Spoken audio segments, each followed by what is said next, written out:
வணக்கம் நண்பா. நான் உங்கள் திண்டுக்கல் சதீஷ்.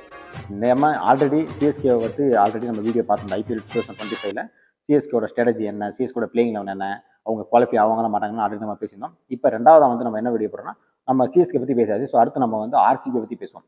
ஆர்சிபியில் என்னென்ன டீம் இருக்குது, ஆர்சிபியில் என்ன பிளேயர்ஸ் இருக்காங்க, அவங்க குவாலிஃபை ஆவாங்களா மாட்டாங்கன்னா, ஆக்ஷன் எப்படி பண்ணாங்கிறது ஆல்ரெடி நம்ம ஒரு வீடியோ போட்டிருக்கோம். ஸோ இப்போ அவங்களாம் கொஞ்சம் டெப்த்தாக ஷெடியூலாக வந்திருக்கு. அவங்களுக்கு எப்படி ஷெடியூல் சாதகமாக இருக்கா இல்லையா, அவங்க நல்லா உள்ளே போவாங்களா மாட்டாங்களா அப்படிங்கிறத பார்ப்போம். புதுசாக கேப்டன் ரஜத் பட்டிதார் இருக்காரு. ஸோ எப்படி அவர் ஹேண்டில் பண்ண போறாரு, அவரை பற்றியும் நான் கொஞ்சம் டீட்டெயிலாக சொல்கிறேன். ஸோ உள்ள ஃபஸ்ட்டு அவங்களோட ஷெடியூல் பார்த்துருவோம். ஷெடியூலில் பார்த்தீங்கன்னா 2ஆம் தேதி முதல் மேட்ச் பார்த்தீங்கன்னா 22ஆம் தேதி பார்த்தீங்கன்னா கேகேஆருக்கும் ஆர்சிபிக்கும் தான் ஃபஸ்ட்டு மேட்ச் நடக்குது. ஐபிஎல் தொடங்குறது அவங்க தான். கேகேஆர் லேட்டஸ்ட் நடப்பு சாம்பியன். ஸோ அவங்களுக்கும் ஆர்சிபிக்கும் கொல்கத்தாவில் நடக்குது. ஸோ ஆர்சிபிக்கு அதுக்கு அடுத்தது பார்த்தீங்கன்னா சிஎஸ்கே கூட ஆர்சிபி நடக்குது. ஸோ மொதல் 2 மேட்சுமே அவேல நடக்குது. ஸோ ஹோமில் கிடையாது. அடுத்து 3ஆவது மேட்ச் தான் அவங்க ஹோமுக்கு சின்னசாமிக்கு வராங்க. இங்கே குஜராத் டைட்டன்ஸ் கூட ஆடுறாங்க. அடுத்து 4வது மேட்ச் திரும்ப ஆர்சிபி எம்ஐ கூட வான்கடையில் மோதுறாங்க. அடுத்து 5வது match RCB versus DC Delhi capital. அடுத்து ஆர்ஆர் கூட ஆர்சிபி மோதுறாங்க. ஸோ மொத்தம் ஒரு 6 இதில் பார்த்தீங்கன்னா 2 மேட்ச் தான் ஹோமில் ஆடுறாங்க ஃபர்ஸ்ட் 6 மேட்ச்சில். மிச்சம் 4 மேட்ச் அவுட் சைட் ஆடுறாங்க. இதில் ஆர்சிபி தான் நான் சாதகம் சொல்கிறேன். ஏன்னா சின்னசாமி ஸ்டேடியம் ஆர்சிபியை விட மற்ற டீம் நிறைய ரன் அடிப்பாங்க. ஸோ சிஎஸ்கே ஆர்சிபி ரொம்ப கஷ்டப்படும். ஸோ அதனால இப்போ அவங்க முதல் 4 மேட்ச் 6 மேட்ச்சில் 4 மேட்ச் அவுட் வெளியே ஆடுறாங்க. ஸோ வெளியே ஆடுறப்ப மேபி ஆர்சிபி நல்லா பண்ணும் அப்படின்னு நான் நினைக்கிறேன். இதான் அந்த ஷெடியூல் இப்படி இருக்குது. இது எப்படி இருக்குது உங்களுக்கு நீங்கள் கமெண்ட்டில் சொல்லுங்கள். அடுத்து இப்போ அவங்க 2 தடவை மோதுவாங்க. அது எந்தெந்த டீம் கூட மோதுறாங்கன்னு சொல்லிடுவோம். 2 தடவை சிஎஸ்கே கூட மோதுறாங்க. சிஎஸ்கே ஆர்சிபினாலே கொஞ்சம் ஃபயர் மேட்ச் ஆகும். சிஎஸ்கே மும்பைக்கு அப்புறம் சிஎஸ்கே ஆர்சிபி ஒரு நல்ல ஃபேன் பேஸ் இருக்காங்க. ஸோ அதனால் ஃபைட்டு நல்லா மேட்ச் இன்ட்ரெஸ்ட்டாக இருக்கும். அடுத்து ஆர்சிபி பஞ்சாப் கிங்ஸ் கூட 2 தடவை மோதுறாங்க. கேகேஆர் கூட 2 தடவை மோதுறாங்க. ஆர்ஆர் கூட 2 தடவை மோதுறாங்க. டெல்லி கேபிட்டல்ஸ் கூட 2 தடவை மோதுறாங்க.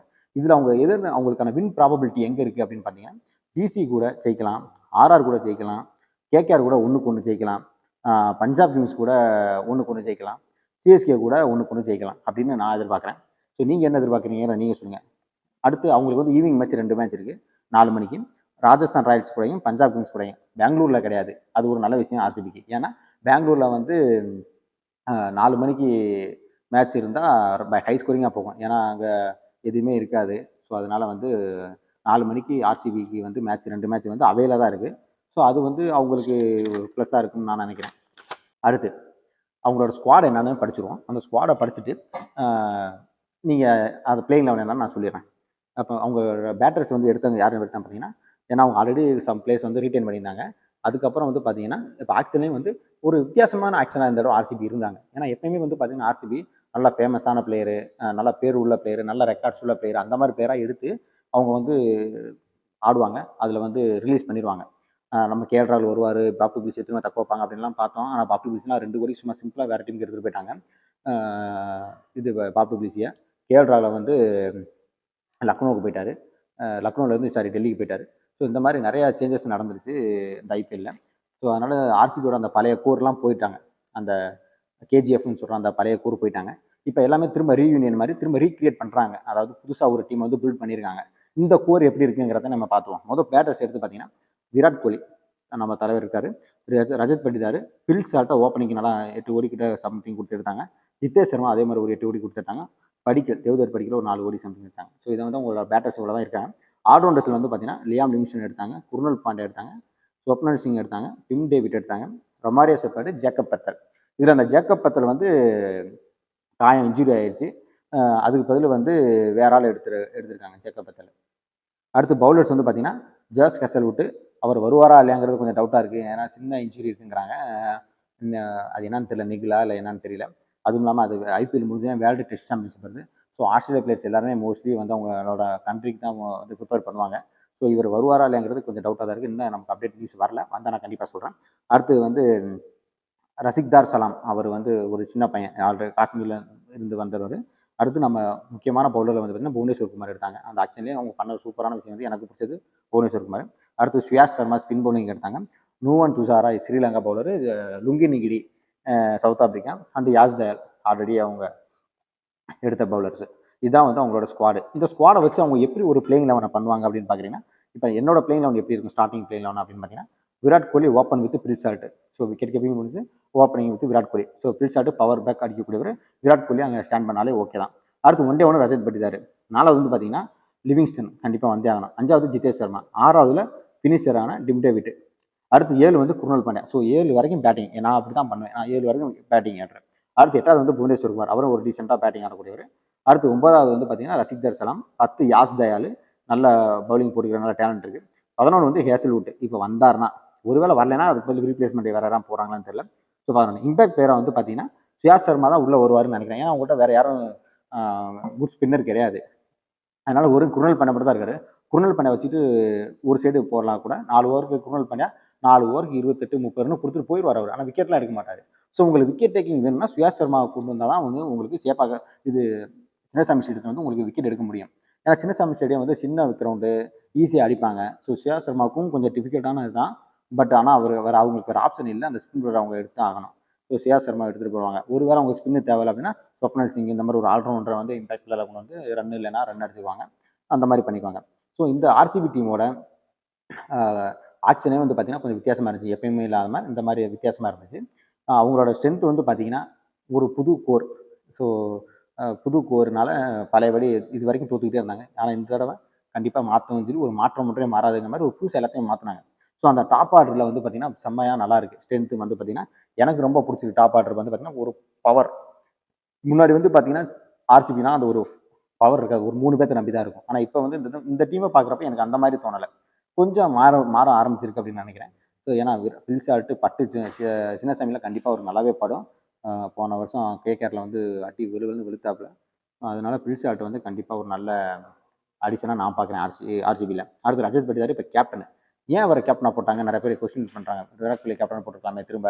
அதனால் ரஜத் பட்டிதாரும் நம்ம லோக்கலில் வந்து சையத் முஷ்டாக் அலி ட்ராஃபி இதுலலாம் பார்த்தீங்கன்னா நல்ல கேப்டன்ஷிப் பண்ணியிருக்காரு. ஸோ அதனால தான் வந்து அவரை வந்து கேப்டன்ஷிப் கொடுக்குறாங்க. எனக்கு தெரிஞ்சு அந்த கேப்டன்ஷிப் பேர்டன் இல்லாமல் அவர் ஆடினா நல்லாயிருக்கும். போன வருஷம் நல்லா ஆடினார். அதனால அவர் தக்க வச்சாங்க. அந்த அடி அடித்தார். மற்றவங்களாம் அடிக்காதப்ப கூட அவர் அடி அடித்தார். நல்ல ஸ்ட்ரைக் ரேட்டில் நல்ல பவர் ஹிட்டிங் வச்சிருக்காரு. ஸோ ரஜத் பட்டிதார் கண்டிப்பாக ப்ரூவன் பிளேயர். ஸோ அவர் வந்து அந்த கேப்டன்ஷிப் ப்ரெஷர் இல்லாமல் அவர் அந்த ஐபிஎல்ல வந்து ஏன்னா ஐபிஎல்ங்கிறது லோக்கல் ட்ராஃபிஸுக்கும் ஐபிஎலுக்கும் நிறைய வித்தியாசம் இருக்குது. ஸோ அந்த ஐபிஎல்ல வந்து அவர் அதெல்லாம் கண்டுக்காமல் அவர் எப்பயும் போல அந்த கேப்டன்ஷிப்பும் நல்லா பண்ணணும். பேட்டிங்கும் அவர் எப்பயும் போல ஆடணும் அப்படின்னா கண்டிப்பாக இந்த தடவை ஆர்சிபி வந்து பிளே ஆஃப்க்கு போக நிறைய சான்சஸ் இருக்குது. ஏன்னா தப்பான நிறைய ஆள் பேர் நல்லா பேரை மட்டுமே வச்சுட்டு எடுக்கிற பேப்பரில் நல்லாயிருக்கும். ஆனால் ப்ராக்டிக்கலாக நல்லா இருக்காது. ஆனால் இந்த தடவை வந்து பார்த்திங்கன்னா பேப்பர்லேயும் நீட்டாக இருக்குது. ப்ராக்டிக்கலாகவும் இவங்க நல்லா பண்ணுவாங்க, கிளிக் ஆகும் அப்படின்னு நான் நம்புகிறேன். ஸோ அதனால் ஆர்சிபி இந்த தடவை பிளே ஆஃப் போகும்னு நான் நினைக்கிறேன். அந்த 5வது இடத்து வருவாங்க.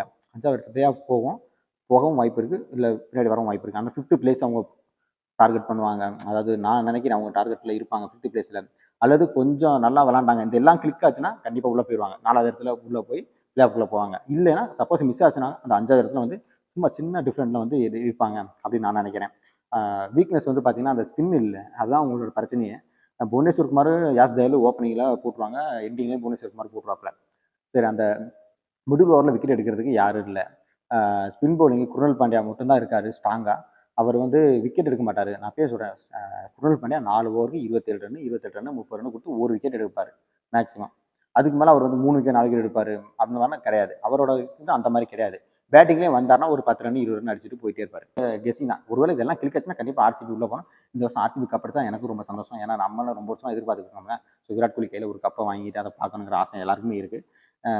அவங்களோட த்ரெட்ஸ் என்னன்னு பார்த்தீங்கன்னா அதான் சொன்னேன். நியூ கேப்டன் ரஜத் பட்டிதார் அதை எப்படி ஹேண்டில் பண்ண போகிறாரு ப்ரெஷரை, எப்படி அந்த டீமை வந்து கோஆர்டினேட் பண்ண போகிறாரு அப்படிங்கிறது. மிடில் ஆர்டர் அந்த lower middle order Tim David வந்து பார்த்தீங்கன்னா நிறையா மும்பைக்கு ஆடி இருக்கார். லாஸ்ட் இயர் 2 முடிச்சுனா மும்பைக்கு ஆடினார். அவர்கிட்ட அந்த அந்த டிம் டேவிட் அந்த ஹல்க்கும்பாங்க. ஆனால் அந்த ஃபயர் அவர் ஆடலை. சும்மா ஒரு 30 ரன் 25 ரன் அடித்தார். இப்போ சில மேட்ச் அடித்தார். சில மேட்ச் ஈஸியாக ஜெயிக்க வேண்டிய அவரால் அடிச்சு கொடுக்க முடிகிற மேட்சை கூட அவர் வந்து அவரால் அடிக்க முடியாத விக்கெட்டை கொடுத்துட்டாரு. ஸோ அதனால வந்து டிம் டேவிட் இந்த தடவை எப்படி கிளிக் ஆக போகிறாருன்னு தெரியல. ஒருவேளை டிம் டேவிட் சொதப்பினார்னா அவங்களுக்கு ஃபினிஷிங்கே கிடையாது. ஜிதேஷ் சர்மா வச்சுருக்காங்க. லிவிங்ஸ்டனுக்கு அப்புறம் வந்து பார்த்தீங்கன்னா ஜிதேஷ் சர்மா டிம் டேவிட் மட்டும் தான் இருக்காங்க. ஸோ இவங்க எந்த அளவுக்கு கேம் எடுத்துகிட்டு போய் ஃபினிஷ் பண்ணி கொடுப்பாங்கிறது தெரியல. ஸோ 200க்கு மேலே கண்டிப்பாக உங்களோட பவுலிங்கில் கொடுக்க போகிறாங்க. ஸோ 200க்கு மேலே கொடுக்குறப்ப 200க்கு மேலே அடிக்கணும். ஸோ ஓப்பனிங் 4-5 விக்கெட்டில் டாப் ஆர்டரில் வந்து ஃபெயிலியர் ஆகுது அப்படின்னா மிடில் ஆர்டரில் வந்து எடுத்துகிட்டு போகிற அளவுக்கு யாரும் இல்லை அப்படிங்கிறத நான் பார்க்குறேன். ஸோ அதுதான் வந்து நிறைய டீமுக்கு இந்த சீசனே வந்து பார்த்தீங்கன்னா நிறைய டீமுக்கு அந்த மிடில் ஆர்டரில் எடுத்து முடிச்சு கொடுக்குறதுக்கு நிறைய பேர் இல்லாமல் இருக்காங்க. ஸோ லோயர் ஆர்டர் அந்த லோயர் ஆர்டர் ப்ராப்ளம் இருக்குது. அதனால இவங்க கொஞ்சம் கஷ்டப்பட போகிறாங்க அப்படின்னு தோணுது. ஆனால் இருந்தாலுமே இந்த தடவை மற்ற தடவை விட இந்த தடவை எனக்கு ரொம்ப திருப்தியாக இருக்குது இந்த டீம் எடுத்தப்போ பார்த்தப்ப. ஆனால் என்ன ஒருவேளை கேரளாவில் எடுத்துருக்கலாம். நிறைய காசு செலவு பண்ணாங்க. ஆனால் யாருக்கு செலவு பண்ணு தெரியாம மாதிரி செலவு பண்ணாங்க. அது மட்டும் எனக்கு ஒரு சின்ன வருத்தமாக இருந்துச்சு. ஆனால் எனிவே பட் ஆர்சிபி நல்ல டீமாக தான் இருக்குது. இந்த தடவை கண்டிப்பாக பிளே ஆஃப்குள்ளே போகும் அப்படின்னு நான் எதிர்பார்க்குறேன். அல்லது 5வது பிளேஸில் பிடிக்கும். இதை பற்றி நீங்கள் நினைக்கிறீங்க கமெண்ட்டில் சொல்லுங்கள்.